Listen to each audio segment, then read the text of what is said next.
Hey everybody, I'm Kevin, Workamon from ENS Labs, and today I want to give you a short introduction into ENS, into the protocol, and also go into a little bit more detail on some specific topics like AI agents and interoperable names. But yeah, first let me start with like a general introduction. So what is ENS? ENS, the Ethereum Name Service, so it's a centralized permissionless naming protocol that lives on Ethereum. Quite well known at this point, I think. Probably have seen people with .eth names, for example, but I think also a lot of people don't know yet that ENS is much more than that. You can have like a whole identity, and you can also import DNS names, for example. Like the main use case initially, like that's how ENS started, is turning complex hex addresses into human-readable names, right? So I guess that's what ENS is known for by the most people. And essentially, like ENS is a user experience protocol, right? So, like imagine a scenario: somebody, like a friend of yours, is buying Pokemon cards for you, and they want to send you $5. Then you probably don't want to, like, read out your whole Ethereum hex address. You can send it to them, but then still you have, like, you need to copy it, you need to paste it, and maybe along the way you have to also think about, okay, maybe there's like some malicious code running and replacing the address, you know. So it's much easier actually, and I think much better UX if you have a name attached to it, right? I can just say, okay, just send it to workamon.eth. That's, I think, a great improvement. And that's how it started, but really you can do much more. You can have like a whole profile attached to an ENS name. For example, like this is what my profile looks like. You can see there's metadata like accounts. I have my X handle there, my GitHub handle. There are different addresses like Ethereum. Okay, there's also Bitcoin address, OP, Base, and there are much, much more. And these can also be different across networks. So in this case, all of the EVM chains, in my case, they have the same address, but it's not necessary. You can have different addresses. You can also have an avatar and like much, much more stuff actually. So I guess we've seen this, like you've seen this a thousand times probably before. You log into a new DApp, and this is kind of what you get, right? You connect your wallet, you get like this grayish pill and a wallet address. And it's not like a very personalized experience. You might not even really know your wallet address. So it's kind of, it can be much better with ENS, right? It's kind of like this scenario. You're in a sense a customer, but you're also pseudonymous in a way, right? It's like not the best experience. But in an ideal world, I'd say it could look like this. You connect your wallet, your avatar and your ENS name shows up, and it's much more personal. So for example, these are two scenarios that are live today, like on snapshot.org or Matcha XYZ, where this is already implemented, and there are obviously like much more protocols that do this. And for example, here you can see like in MetaMask, how it looks like. You enter an ENS name and it gets resolved into the underlying Ethereum address. Also on Etherscan, you can see out like from this ENS name to this ENS name. And here you actually also see that like ENS names, once you own one of like a .eth name, you can also create like subdomains, right? Here you have like zk.ens.graphql.eth. And if you compare this to the transactions below, it's kind of like very obscure, right? You have no idea what's going on there. So all of this to say that users of crypto-powered experiences should never have to interact with a hex address. Anywhere where you read or write a hex address, you should be able to use an ENS name. So let me explain to you how this works. Essentially, there are like two processes at play. The first one is forward resolution. So that's you have an ENS name, like nick.eth in this example, and this name gets resolved to the underlying address, right? So here, like for examples, like Ethereum base OP. This is kind of like the most straightforward way. And then there's also reverse resolution, where you go from an address back to a name. And together, these two things constitute what we call a primary name. The idea is that if you have, say you own two names, like name1.eth, name2.eth, you might forward these to one address, like to your, like maybe you have only one wallet address. You forward both names to this address. But if you want to go back from the address to the name, it's kind of, you have to decide now. Like, what is your canonical name? Do you want to have name on.eth or name 2.eth to be like your canonical name that matches this address? So once you set this up, you have like a one-to-one mapping from the address to the name and back from the name to the address. And this is what we call primary name. So yeah, one-to-one relationship. And that's something that's live on Ethereum mainnet, but also on a few other chains at this point. Essentially, I don't want to go too deep into this, but it works in this way that you set up your address for the specific chain using a coin type on Ethereum L1. But then you also have to configure this on the reverse registrar, which is a smart contract deployed on the specific chain. So there's like, you can see it here in this like code snippet, there's a set name function where you would do that. You can find more about this in our talk, so I won't go too deep into it, but just for you to understand the idea. So there's something you have to set on L1 and also something on this specific chain. And maybe also interesting is that since you can have different addresses for different chains, primary names can also differ from chain to chain. Okay, AI agents is something that I guess like most of you, I'm very interested in, and that's also why I want to spend some time thinking about it here. We do have two prizes. One is for AI agents, and the other one is like creative use of ENS. But I think for AI agents, ENS is actually the perfect place for them to live, because ENS is essentially a registry. So I would like to think of agents as namespaces, essentially. In this slide, I just drafted like a small idea. Let's say I have like a subdomain to my name, agent.workmon.eth. And then maybe for major agent releases or versions, I do use subnames. I have v1 or v2.agent.workmon.eth. And in the parent domain, I might say, okay, I put a text record there, because you can also have in your ENS name not only addresses as metadata, but also text records. You can set arbitrary text. And you might have agent latest with v2, and then another agent looks up your agent and sees, oh, the latest with v2. I know I have to go down and the subname kind of tree, and at v2.agent.workmon.eth, maybe I find some other metadata, like what protocol it understands, like the endpoints to these protocols, like maybe a readme MD kind of file that explains what's going on, a skill file, any like sort of thing in that direction.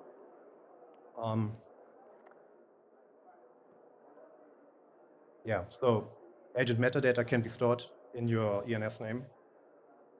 One example that is already kind of canonical at this point is the interaction between ENS and ERC 804.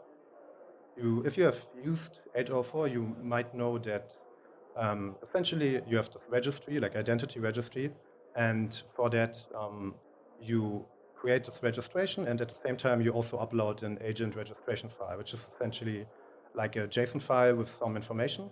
And inside of this you have a services key, and you also can put an ENS name there. The problem that we were facing was that this ENS name, you can essentially set whatever you want, but there was no way to verify that you actually own this agent, right? So one use of text records as metadata is to actually say, okay, here is a text record key that will serve as the canonical way to attest to this association. So if an agent on 804 claims, I'm associated with this ENS name, then we can verify this by setting this specific text record on the name, which essentially contains the registry address in a specific interoperable format, because 804 can also be deployed on like not only mainnet, but also base, OP, and so on. And then also the agent ID, which is just a token ID, like for these kind of contracts. And I actually came up with a small demo that I want to show you. So I hope this will work as planned. Let me move it over there. Okay, no, I cannot really see it, but I'll try to understand it. So this is like a web tool that you can also use if you're interested. Let me try to push the button. I'm actually not seeing the button. One second.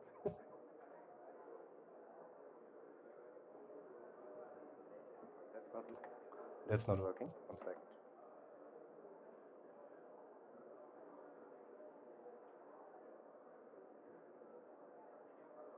Well, that kind of sucks. Well, I can also explain it to you. Oh, there we go. Okay, so what you can see is you can put in an ENS name. You select, you enter an agent ID and the chain where you have this agent, this 804 agent registered. And then essentially this tool will create for you the text record that you would need to put on your name to attest to this registration.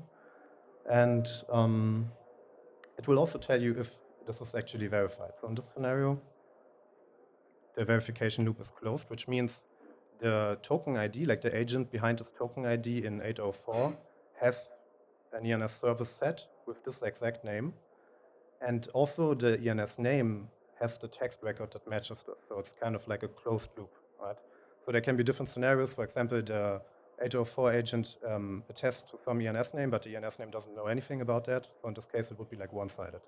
And also the other way is possible just from ENS to 804, which maybe is a little bit less common. But ideally, you would want to have like a closed loop, right? If you want to interact with 804 with your name.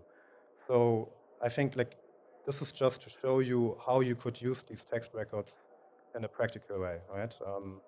So you can use it to store metadata, but you can also use it to create some sort of like verifiable credentials.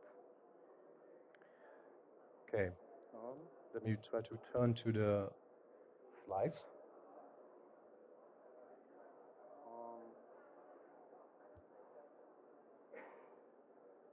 There we go. Okay.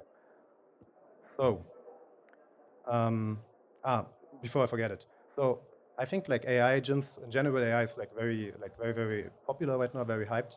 But I think there are a lot of things that are not really solved or would need much more work to solve them. One thing is reputation. 804 has on-chain reputation, but ironically, it kind of suffers maybe, like in my opinion, from the fact that it's decentralized. Another thing is verifiability in general, right? So I would really like to see people come up with like creative ways on how to solve this with ENS. Another big thing that just happened very recently is the deployment of on.eth, which is the first two-letter ENS name. On.eth is essentially an extension of ENS names to chains also. So I was talking before about how would we give AI agents names. And this is also like in a similar vein, how would we give chains names? And this is kind of how we approached it. So on.eth is essentially, it's just like a normal ENS name, but with a specific resolver that serves as a resolver and a registry at the same time. So what it enables is to have interoperable names, ERC 7828, in a specific manner so that you have, for example, you can see it in the right corner, vitalik.eth at base. So it's not, you can address, like the idea is to address, like to resolve a name cross-chain in this manner. Like to have like a very nice way to store this information in a human-readable way without having to worry about anything really, right? So the vitalik.eth ENS name is resolved like in a normal ENS fashion, and the chain label is resolved using this on.eth resolver. So this is a resolver that stores metadata about chains. For example, like you can also store like the chain's X handle there, or the website or whatever, right? So, but like specifically chain label, chain ID, these kind of things are stored there, and it enables these sort of names. So that's very new. It's not used widely at this point, but I think it's like a very interesting thing that can drastically improve UX in this ecosystem. So yeah, things you can build.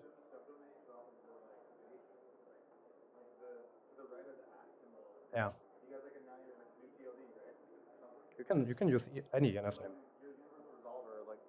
The universal resolver, like, if let's say I just make shit chain, it's not going to be in your universal. It's not going to be there, right? That's what you mean. Okay. So it's like this in the beginning. It's kind of like permissioned in a way that there is like an initial path of chains that is part of this chain resolver. This is kind of a manual part currently, but the goal is to have this like to hand over the administration of these chains to the specific people that are running these chains. And of course, there's like kind of we are trying, or like the people running this are trying to take care that like not every kind of shit chain is like part of this. No.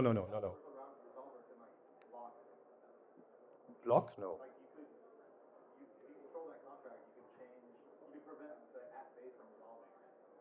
Mm, I mean, technically, like well, there are multiple levels to this, right? Like this somebody needs to implement this kind of resolution, right? You can, if you go ahead and implement like this kind of interoperable name resolution, it's kind of up to you who are you talking to, right? So you kind of have to have like some trust that there's no censorship going on in this way, because that's beside the point. But you can also always fork or use something else, right? Kind of. How has it, like, we can pick our own resolvers? Like, does it just bubble up to like what we have now with like Web 2? Like everyone just uses yours, or like how have you seen it play out in like I could run my own resolver for my own ENS name now, right? Yeah. And you just point at my address, but like what do most people do? Well, I guess most people would use like a kind of public resolver at this point. But yeah, you're totally free to have your own resolver. And in the future, actually, it's like everybody will have their own resolver, kind of, right? So it's this is also about you owning your data and like being fully in charge of what your name is doing.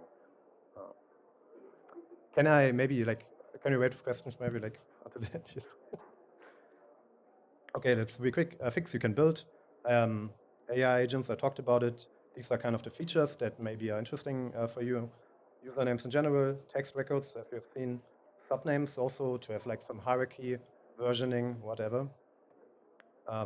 Wallet, social content, and so on. There are like a lot of features that can be utilized for these projects. Essentially, anywhere your app shows a hex address, it should instead show an ENS name. But as you've learned, you can do much more with ENS names besides that. So let me go into the prizes real quick. We do have 2 tracks. The first one is Best ENS Integration for AI Agents, like 3 different prizes up to 3.5K. And then the second track is Most Creative Use of ENS, which is essentially like totally free. As long as it's cool and creative, you are eligible for this prize track. Yeah, this is my Telegram. You can just text me, but you can also come over to our booth over there and ask your questions, make a pitch, whatever you want. We are there to help. Thank you.